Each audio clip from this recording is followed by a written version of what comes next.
Welcome. I'm E.G. Marshall. Can the leopard change his spots? Asked the prophet Jeremiah. And his own reaction, of course, was no. But, you see, we live more than 2,000 years later, and today we may not only change the spots of the leopard, but his flesh and his blood and his bones and brains as well. We can do this because we have been given a fantastic gift called science. But whether this is a gift of the Lord or of the devil has not yet been definitely determined. How do you like your new wallet, my dear? Oh, darling, it's beautiful. Let me get my papers and place them inside. And I've already done that for you, Eloise. No, Tom, I mean my driver's license, my Social Security They card. are already in your new wallet. Tom, these aren't mine. That's not my license. But it is, dear. Well, look for yourself. The name on this is Mary Ann Williams. Of course. It's your new name, Mary Ann Williams. And my new name is Walter Williams. What do we need new names for? Because we died. Who died? You and I.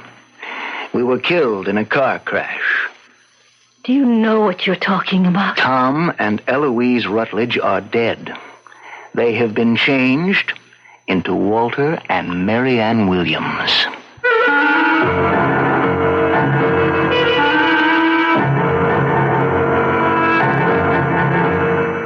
Our mystery drama, The Spots of the Leopard, was written especially for the Mystery Theater by Sam Dan and stars Ann Shepard.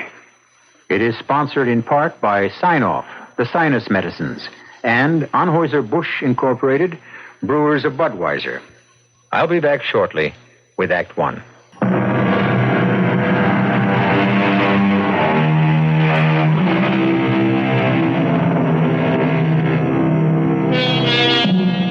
When young Leonard Foster won the leading role in the Shakespearean play to be given by the local community theater, he was, of course, overjoyed.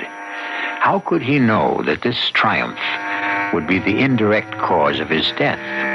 Well, it's the way these things sometimes work out. You see, ordinarily, Leonard would spend his lunch hour out walking with a girl, or in a corner of the parking lot playing softball with the rest of the fellows from the mailroom.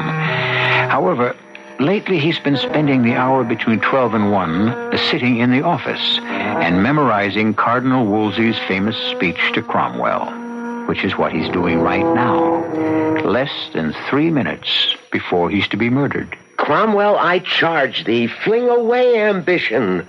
By that sin fell the angels. Love thyself last. Cherish those hearts that hate thee.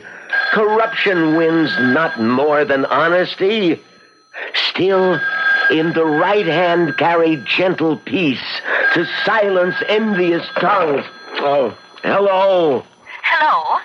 Who is this? Oh, this is Leonard Foster. This is Mrs. Rutledge. Is Mr. Rutledge about? No, ma'am. Mr. Rutledge and the plant manager have gone off to lunch. Oh, have they? Now, Leonard, look, this is vital. Did they drive off in Mr. Rutledge's station wagon? Did they? No. No, ma'am. They went by company limo. Oh, then I'm saved. Mr. Rutledge's station wagon is still in the parking lot. Oh, yes, ma'am. I can see it just outside the window. Uh-huh. Do you drive?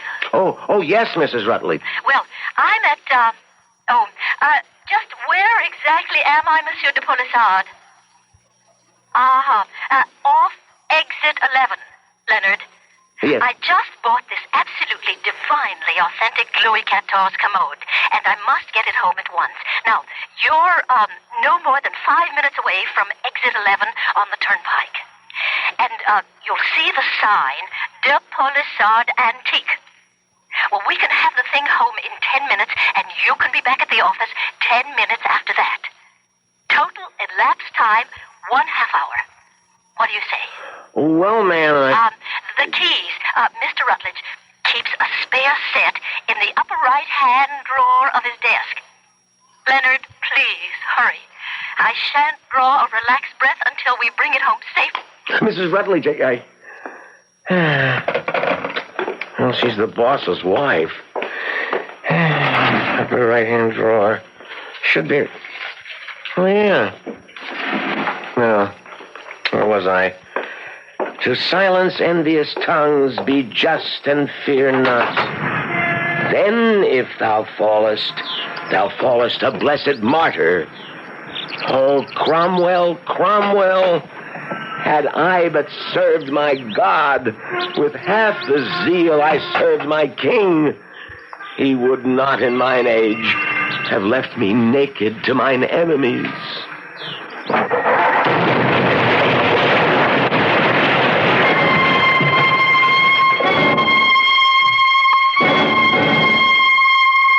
That bomb was meant for me, Mr. Atkins. There can't be any doubt about it. Well, why? Why did you allow such a thing to happen? Look, we can't be everywhere all the time, Mr. Rutledge. You came to me. You said, you, Tom Rutledge, you have a duty as a citizen. The underworld has been trying to move in on your industry. You have certain facts. I understand all that, Mr. Rutledge. Now, wait. Your testimony, Tom Rutledge, can place all these hoodlums behind bars forever.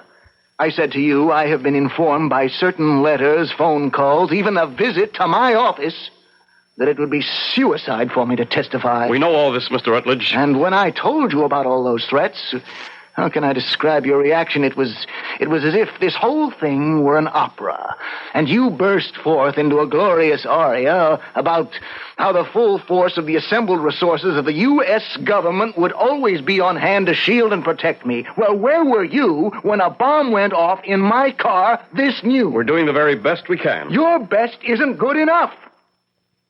I believed you. I came forward. I testified.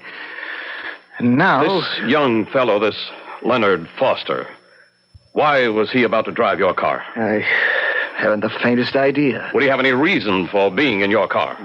None that I know of. Where would he get the key to the ignition? I couldn't tell you. Mr. Atkins, this has been a very... I wonder if you'd excuse me. After all, there's really nothing I could tell you. In just a moment, Mrs. Rutledge, I have a question I'd like to ask you. To ask me? Yes. Just let me finish with your husband. Mr. Rutledge. Yes, sir. Did you keep a key to the car in your office? Yes, in my desk drawer. Did Leonard Foster know about it? Well, I don't see how. But obviously, he must have gone to your desk drawer and taken the key. Why? Well, I don't know. Couldn't even guess. Mrs. Rutledge, the switchboard operator at the plant says you phoned at about 12:15. Oh? Oh, yes, I did. May I ask why? But to see if Tom might be free for lunch. I know, dear. You had told me before you left that you had this date, but I was sitting around the house. I was so lonesome. I forgot. I just picked up the phone. The girl at the board put the call through to your husband's office. You spoke to Leonard Foster because she heard him come on. Oh, yes. Yes, I did speak to the poor boy. And as far as we know, you were the last person to ever speak to him. Yes, I suppose I was. How did he sound to you? How? Oh, I don't know. All right, I'd say. Can you recall the conversation? Yes. I asked if Tom were there, and he said no. Tom had already gone to lunch, and that was all. And aside from telling you that Mr. Rutledge had gone to lunch, he said nothing else to you? Well, what would he possibly have to say to me? So then, for whatever reason, young Leonard Foster decides to drive off in your car, Mr. Rutledge, but the car is booby-trapped, and he becomes the accidental victim of it. Please. All this is so upsetting, and you really don't need me for anything more, do you? No, Mrs. Rutledge. Dear, why don't you go upstairs and lie down for a bit? Yes. I think I'd better. Please, excuse me. Now, this is part of it. My wife is an extremely sensitive woman, and she doesn't... I know she's scared, and I know you're scared, but I promise you, you're not going to be thrown to the wolves. Honey, we were almost bitten this noontime. As of right now, you're being guarded 24 hours a day. But how long can you keep doing it? Mr. Rutledge, all I'm asking is for you to have a little faith.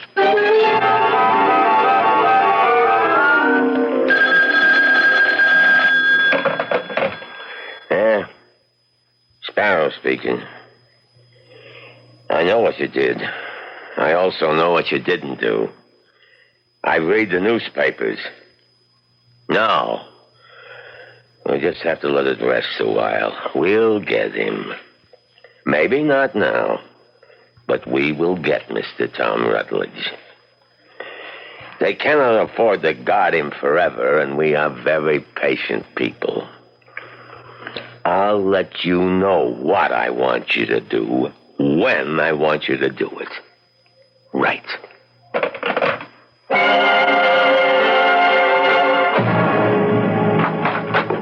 Oh, Monsieur de Polisard. Madame Rutledge, may we come in? I thought you would want your commode. Oh, of course. Gentlemen, inside. Okay. And where shall you have it, madame? Oh, where do you suggest? Beneath the painting. Set it down, gentlemen. Oh, it's beautiful. It was foredorned to occupy that precise place. Thank you, gentlemen. Okay, Bart. I must say, it was difficult to approach your house, Madame Rutledge. The police, they stop everyone. Oh, well, my poor husband, his life is in danger. Could you do me a favor, Monsieur de Polisard? Madame, there is no other reason for my existence.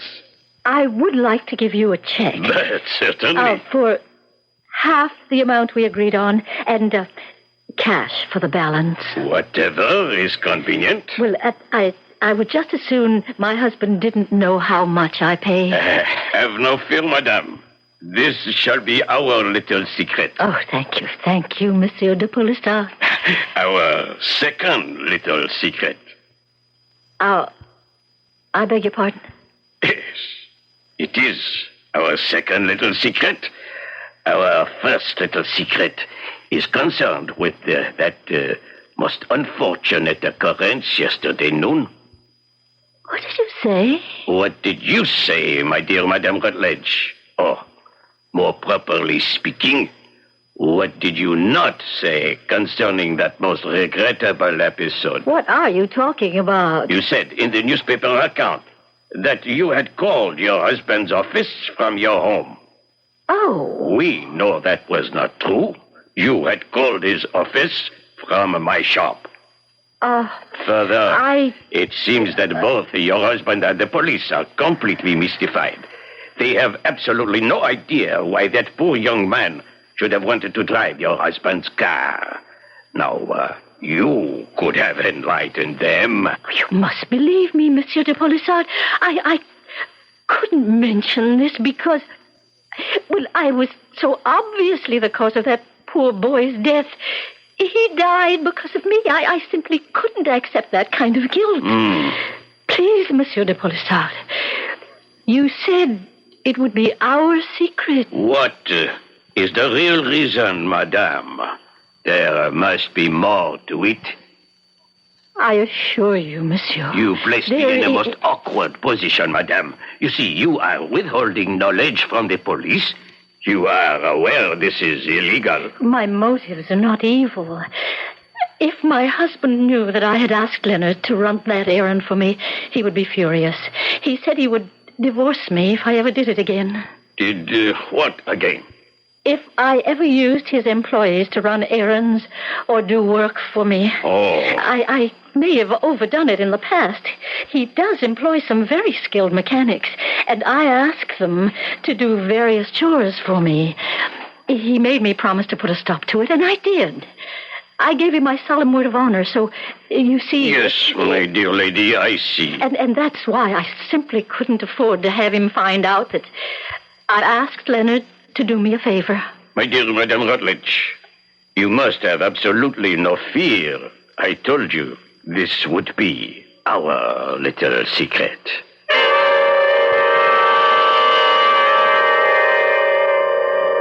Bread eaten in secret is sweet, says the proverb. But even the sweetest bread must one day grow stale. And secrets tend to grow heavy with age. And sometimes they require additional people to carry them. in which case they usually don't remain secrets. As you can see, we have a lot of work to do, and we'll get a good part of it done when I return shortly with Act 2.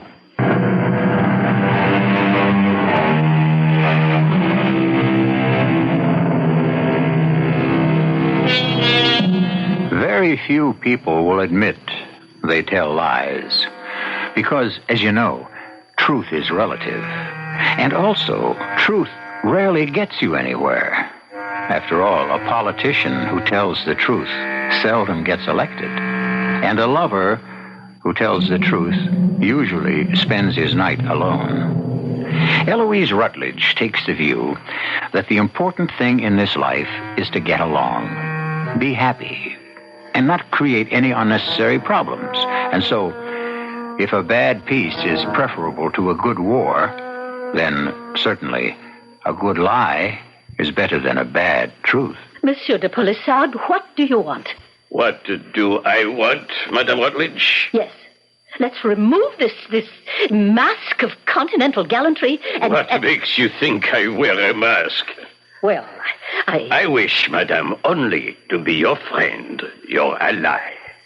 Well, thank you, Monsieur de Polissard. Thank you. These words may sound strange to you, my dear Madame Rutledge, but my dearest desire is to serve you. And if you wish to keep a certain secret, then I shall serve you by silence.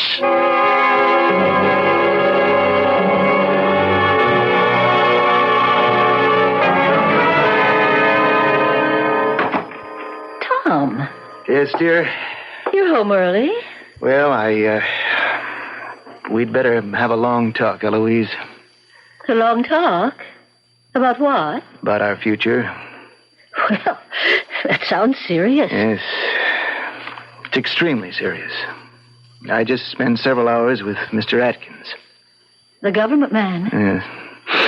We found out something about that bomb. These are clever and tenacious killers. They want me dead. I must die as an object lesson to everyone else who might consider testifying against them in court.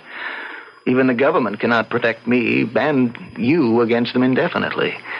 Oh, well, then, what did Mr. Atkins say? That eventually you'll have to be murdered? Yes. But that's the truth. And we're just supposed to accept that? No, darling, we'll have to move. Move? We won't be any safer for it. These criminals have a nationwide organization. We'd be no better off on the other side of the country, even on the other side of the world. We would, because we will no longer be Tom and Eloise Rutledge. Who would we be? Who would you like to be? Any ideas for a new name? Tom. Yeah, what the government can do for us is what it has done for people like us before. They'll help us establish a new identity. What will we do? What will you do? A job is waiting for me. What kind of job? Where? Well, teaching mathematics at a state college in the Northwest. I don't understand. Darling, this is an opportunity to be born again. Start life all over. Live it differently. We'll have different names, different identities. Everything is being changed for us. Our social security numbers, credit cards, health and hospitalization data, you name it. My Army discharge papers, every official document that has our name on it, our marriage license. What names will be on that? Pick out whatever you want. What do you think? Oh, it sounds exciting. Wait till I tell Uncle Alvin. No, you can't do that. Well, Uncle Alvin is my only... You can't tell anyone. Why? Well, it's the way it has to be. But we can't just simply disappear. Why not? We have relatives. We have friends. What are they going to think? Well, they're not really going to think anything. They'll mourn for us a while. Well, what do you mean, mourn? Oh, I should have told you this out front. We're going to be dead. Dead? In order to start this off in a most credible manner, we will have died in an accident. Oh, Tom, I'm frightened. I know. I know, dear, but unless I do it, I will be killed. It's my only chance.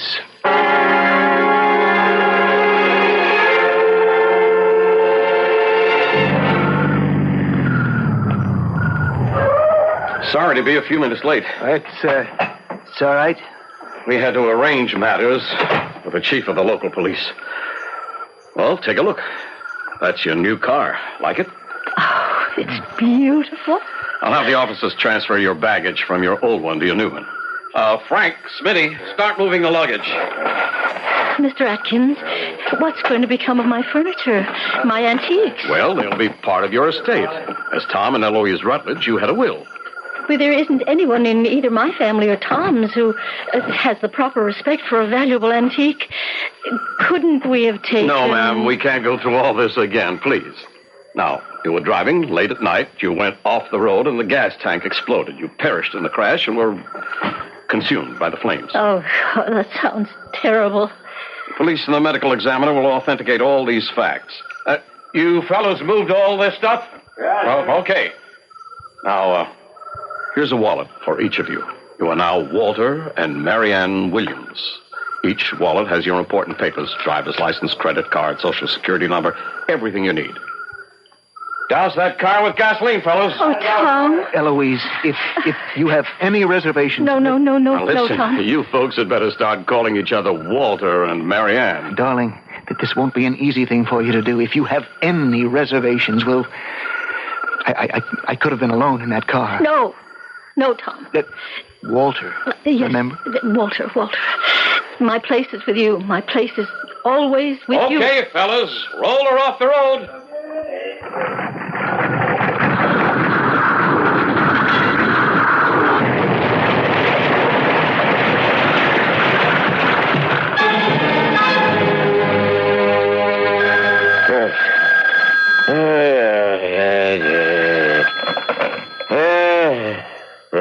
Sparrow, you know what time it is.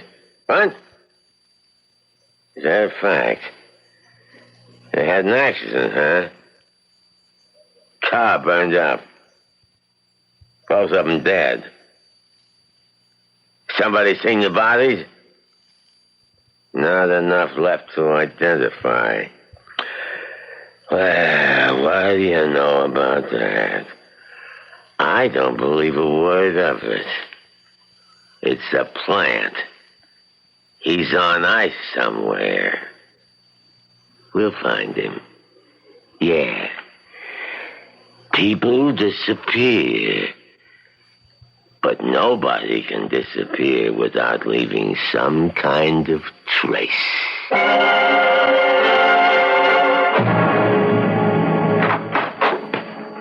Oh, I didn't know you were home. Well, where would I be, Tom? Honey, my name is Walter. In the privacy of our own home, I can call you Tom. But I'm not Tom anymore, and unless you call me Walter all the time, you'll forget and call me Tom when we're out. When do we ever go out? Well, we could go out every night in the week. We could have a full social life. Some social life. Darling, there are some very fine people up here.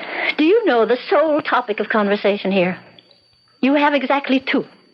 It depends on the season. Now, you're being unfair. In the summer, it's horses. In the winter, it's skiing. And there isn't an antique shop within 200 miles. Well, now, that's not true. There are plenty of shops. Oh, sure. If you're interested in old branding iron, I'm talking about antiques. Well, it's not the East, I admit that. Look at my home. There isn't a decent piece of furniture. I should have known better. I should have realized that this would mean no life for you. Oh, Tom. Walter, I'm sorry. The important thing is we're together. Together. That's all that I care about. Yes, that's the important thing. And it's just about the only thing we'll ever have, being together. I miss other things, too. The theater, the excitement of the big cities, the museums, galleries, restaurants. Oh, please. Don't even mention... Both of us, we were brought up to live that way. I'm sorry. I'm sorry, dear. Don't. Don't be sorry. I'll manage somehow. I wish I could buy you an antique. A chair and a table. Nearest place where we could even hope to see anything that you would consider an antique would be San Francisco. I don't think it would be prudent for us to be seen in San Francisco. No, I guess not. I'm sorry, dear. I'll just have to live with it somehow.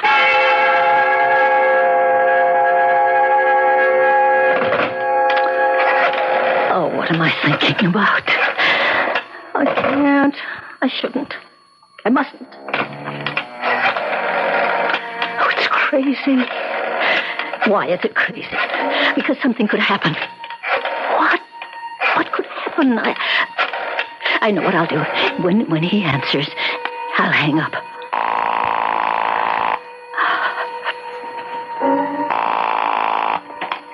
Good day. This is the shopper, Jean-Pierre de Brossard. How may I serve you? Hello? Hello? Is anyone on the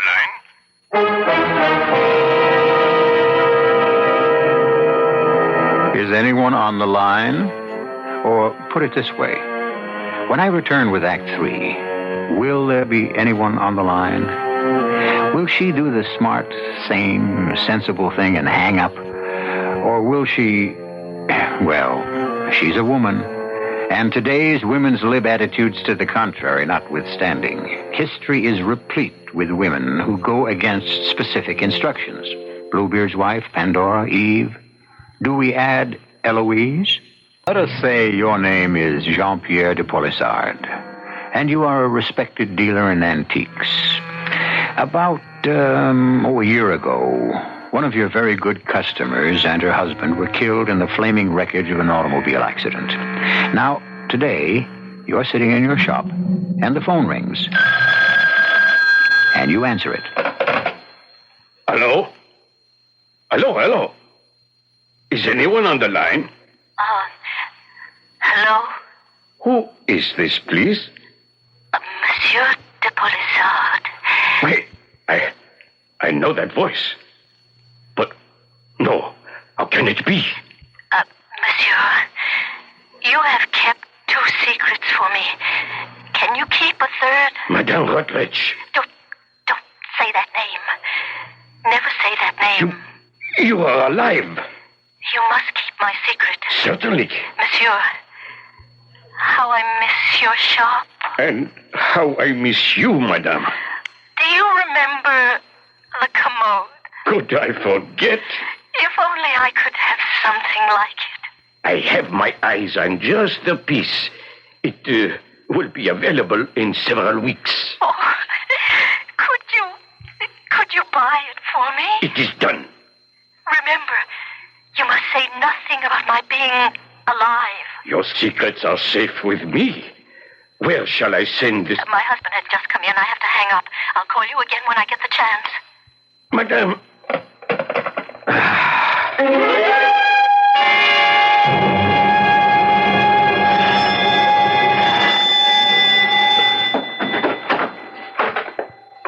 Yes? I'm looking for Tom Rutledge. We were in Korea together, and he said, if you ever find yourself in or around New York, come see me. So I've come to see him. You were a friend of Tom. Oh, I was better than a friend, a buddy. Won't you come in, Mr. Sparrow. Thank you. Hey, look, I hope nothing's wrong. I'm sorry I must tell you this, but Tom's dead. What? Yeah, dead in an automobile crash. Oh. Yeah, Tom and Eloise, his wife. I'm Eloise's Uncle Alvin. I inherited their estate. Tom dead? I can't believe it. I can't either. Old man like me, outliving Tom and Eloise. I'm sorry I intruded, sir. Say, this is quite a layout here. Practically every piece of furniture is an antique. It seems to have a lot of class. Suppose the antique dealers around here were hit pretty hard when poor Eloise was killed. You can see what a valuable customer she must have been. Yeah, I can see that.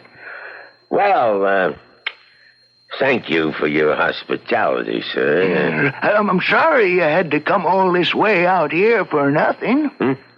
Well, maybe it wasn't for nothing after all.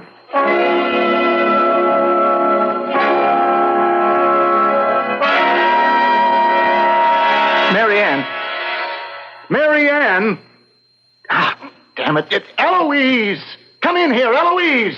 What's the matter, darling? You tell me. Why are you so angry? Look at this. What are you talking about? This telephone bill. Well, what about it? You made a long-distance call to New York, to Westchester County. There's the area code, 914. Oh.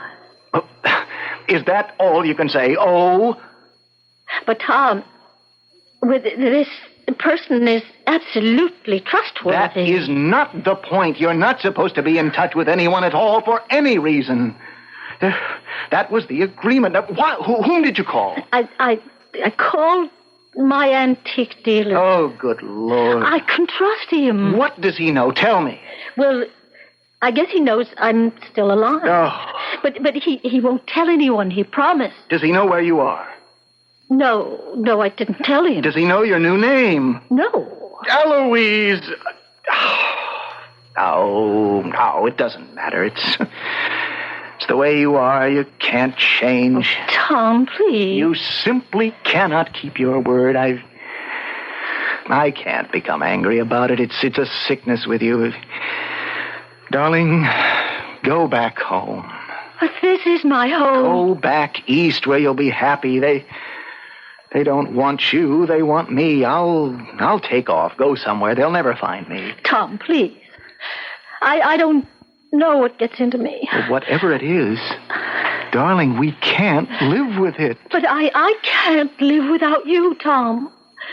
So whatever it is, I'll fight it. I won't give in to it, to myself anymore. I won't, Tom, please. This time, believe me. All right, darling, all right. I'll try to believe you. But, darling, you'll have to call me Walter.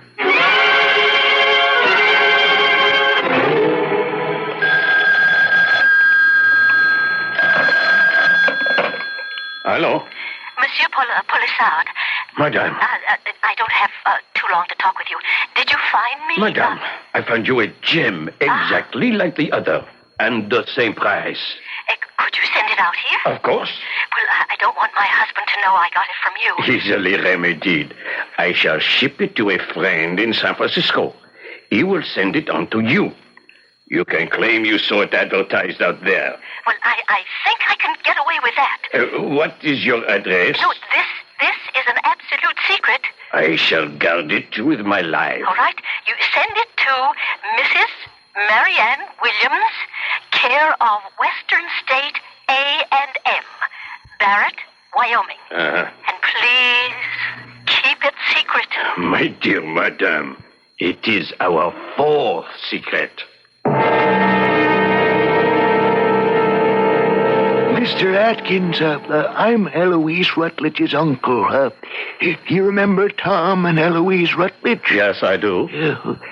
Are they really dead? What do you mean? Why couldn't you answer that question yes or no, Mr. Atkins? Because I'm not sure I understand that question. Well, let me draw a picture. A week ago or so, a man rings my bell.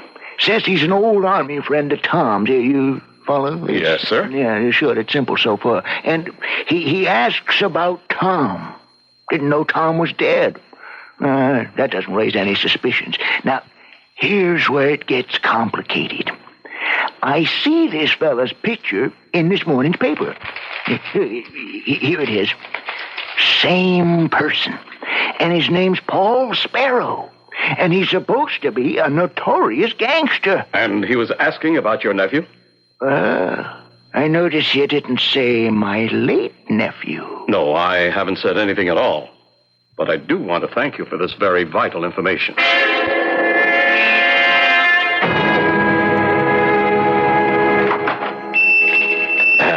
Good day to you, sir. Welcome to the establishment of Jean-Pierre Polissard. Well, if it ain't Benny the Frenchman. Hello, Sparrow. And look at you. New racket? I have gone straight. Is this stuff on the level? Or did you hammer it out in the back room? I told you, Sparrow, I have gone straight. All the way. Hey, well, I'm looking for a dame. Aren't we all? She'd been a good customer of yours before she died. If she died. That is quite a description. Yeah. Her name was Eloise Rutledge, or Mrs. Tom Rutledge. I read in the papers a year ago. She got killed in a car crash. What is on your mind, Sparrow? Oh, same thing that was always on your mind, Benji. Squealers. I remember how you always hated squealers. And that's her husband. He was killed, too. Yeah, that's what it said in the papers. I warned him. But he's already dead. No, the feds got him stashed. So I figure maybe she's been in touch. Why? To buy some antiques. That would be okay, but I have not heard from her. You haven't, huh? Tell me, why'd you just cover that piece of paper with your hand? Yeah, but what are you talking about? You didn't even know you were doing it. I just had to write something down. Let me see. Just a customer's name. Look for yourself. Marianne Williams. How come you got a customer all the way out in Wyoming? She likes antiques. You know what I'd like to bet? That this Marianne Williams is Eloise Rutledge. You would lose. Well, it's worth the trip. You want to waste your time? Go ahead. Look, I trust you, Benny. Is she or ain't she the dame I'm looking for? She is not. Okay, pal. That's the last word.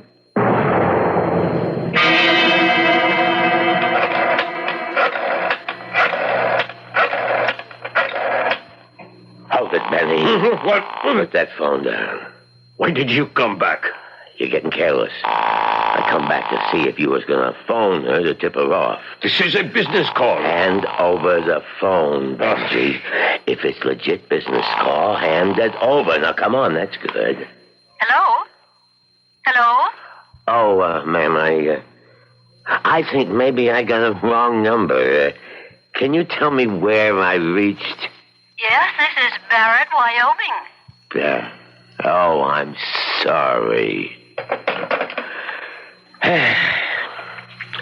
It's the truth, Benji. I'm really sorry.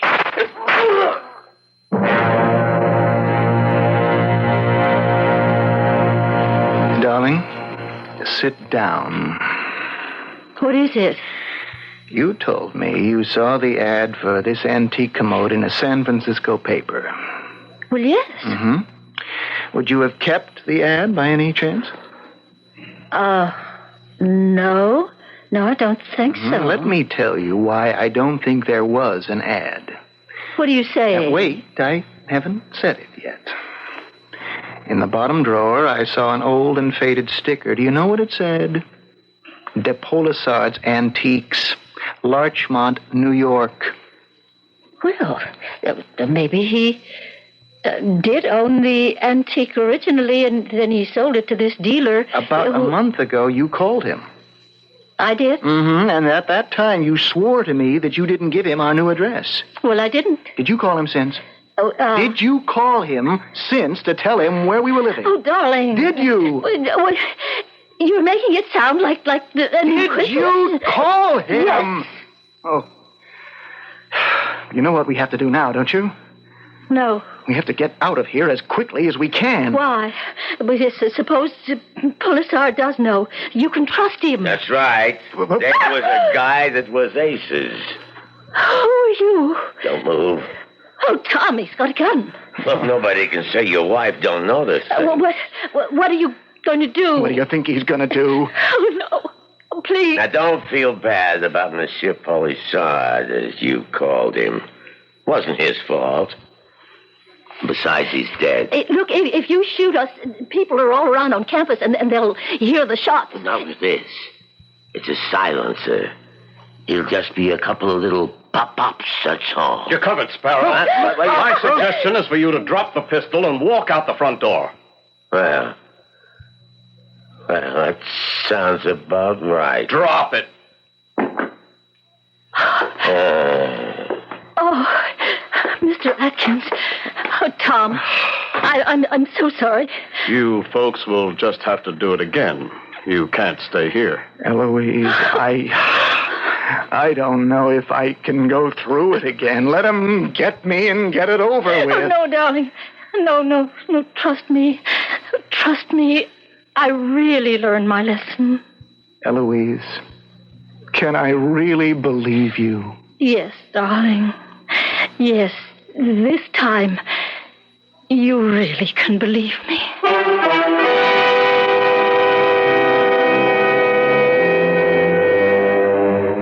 Well, we'll never know if he can or not.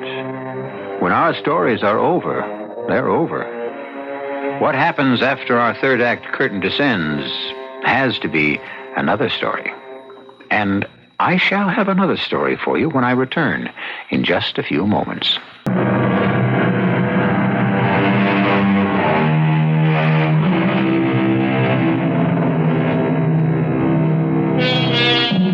The delicate balance between a lie and the truth. What is it?